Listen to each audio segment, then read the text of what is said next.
Baik, puji Tuhan. Shalom. Selamat malam. Salam. Ya. Oke. Baik, kita bersyukur kepada Tuhan sampai malam ini kita ada karena anugerah Tuhan.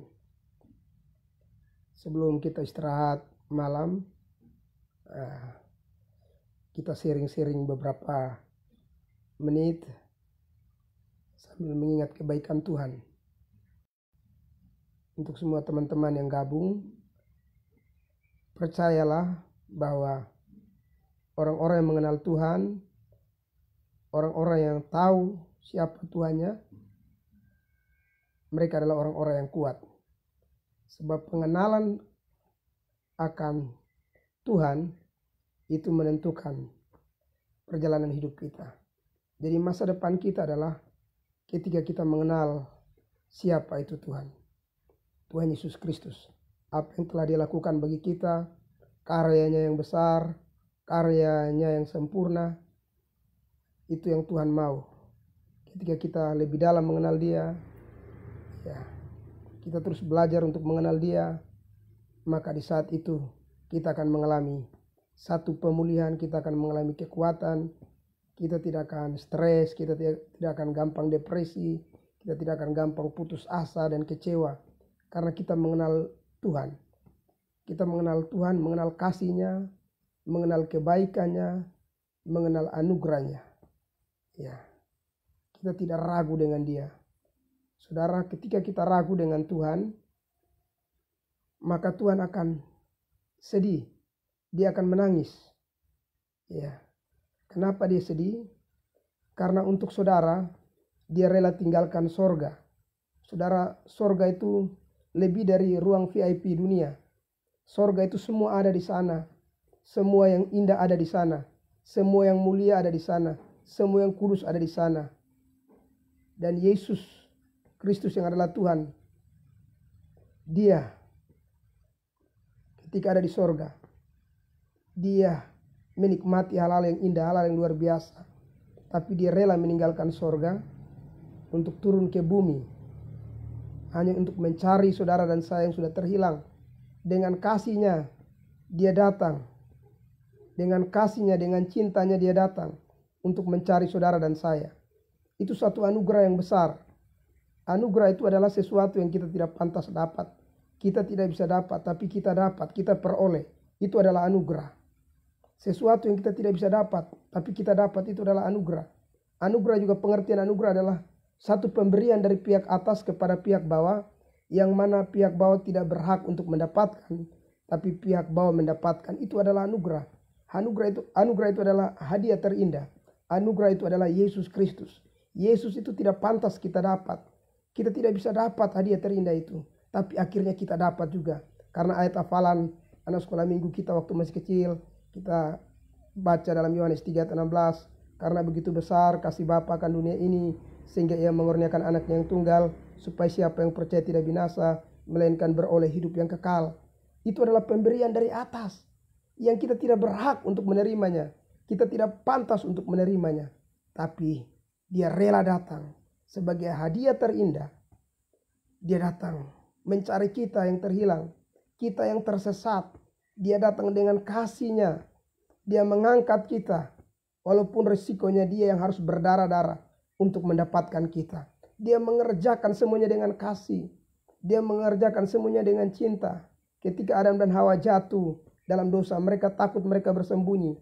Tuhan datang mencari mereka dalam angin sepoi-sepoi, dalam kesejukan, dalam kasih, dalam cinta. Dia datang mencari mereka.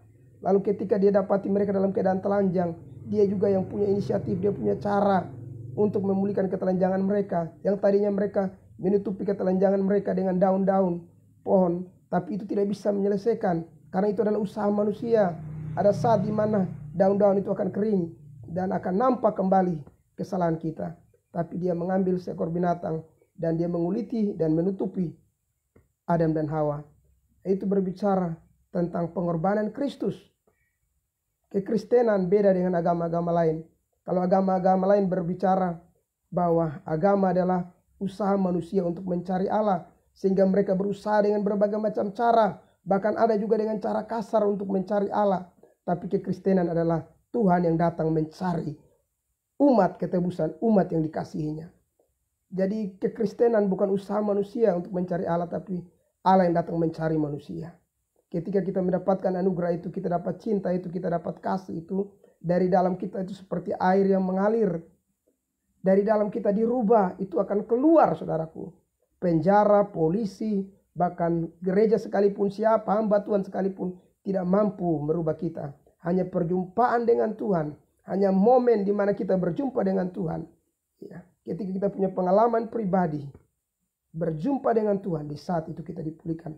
Dalam Kejadian pasal 32, ketika Yakub berjumpa dengan Tuhan di Sungai Yabok, saudaraku, di situ terjadi pemulihan dari Yakub yang adalah penipu, dirubah menjadi Israel yang adalah pangeran, Israel yang adalah kemenangan, dan itu berdampak sampai anak cucunya sekarang. Oleh sebab itu, saudara, pengenalan akan Kristus. Iya. Filipi 3 ayat 10 berkata, Rasul Paulus itu, dia yang kukehendaki ialah mengenal Kristus. Rasul Paulus itu adalah orang terpelajar, orang pintar, orang taat beragama, agamawi.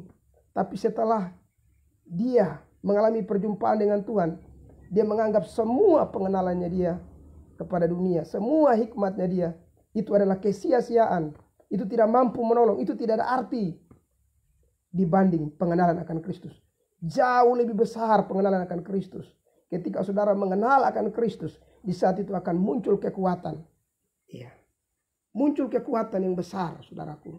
Dan dari dalam saudara akan mengalir aliran air kehidupan. Ketika ada badai, ketika ada tantangan, ketika ada persoalan, ketika ada sakit, penyakit, apapun, saudara akan diberikan kekuatan untuk dapat menjalani semuanya.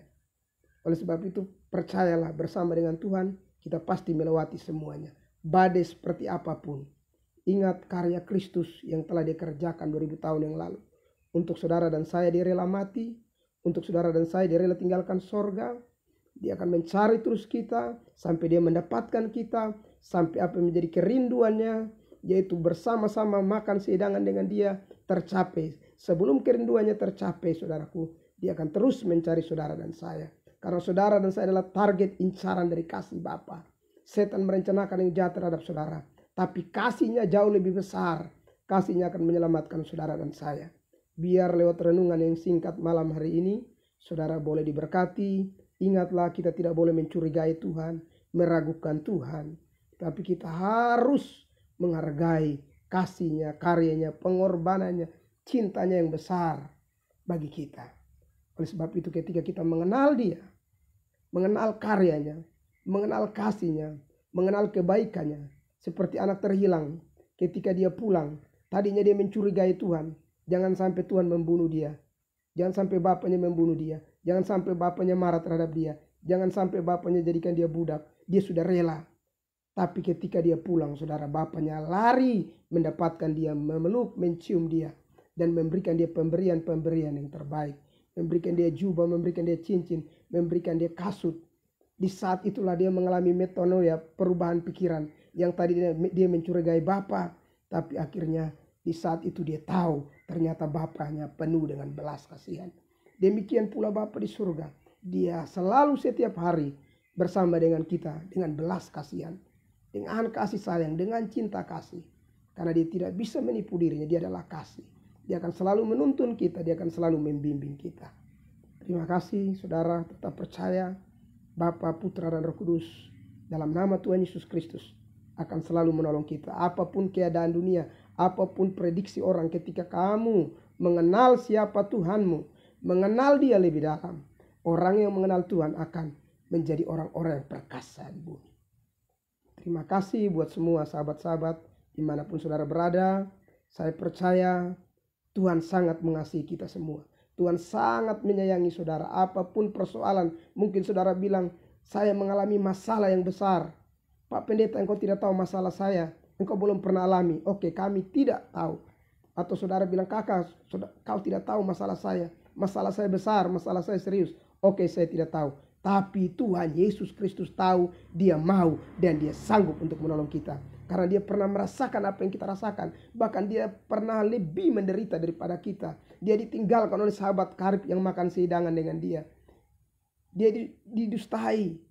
Tapi saudara, kasihnya tetap besar. Jadi dia pernah merasakan penderitaan. Supaya ketika kita mengalami penderitaan, dia datang dan dia berikan jalan keluar. Dia pernah merasakan sakit. Dia pernah merasakan ditinggalkan. Supaya saudara dan saya memperoleh hidup dalam segala kelimpahan. Saudara tidak lagi ditinggalkan oleh Bapa, saudara dicintai oleh Bapa, saudara diterima, saudara disembuhkan, dia rela sakit, dia rela tersiksa, Yesaya 53, dia rela tertikam, dia rela dicambuk dan sebagainya untuk kita. Dia rela menderita untuk kita. Dia rela ditolak untuk kita diterima. Dia rela sakit untuk kita mengalami kesembuhan. Dan ketika kita percaya kepada dia, maka kita akan dapat hidup yang kekal. Biar renungan firman malam hari ini, sharing sederhana malam hari ini boleh menguatkan kakak adik saudara dimanapun saudara berada. Tetap semangat, tetap ingat kasih Tuhan, jangan pernah ragukan kasih Tuhan. Selamat beristirahat, Tuhan Yesus Kristus memberkati. Salam.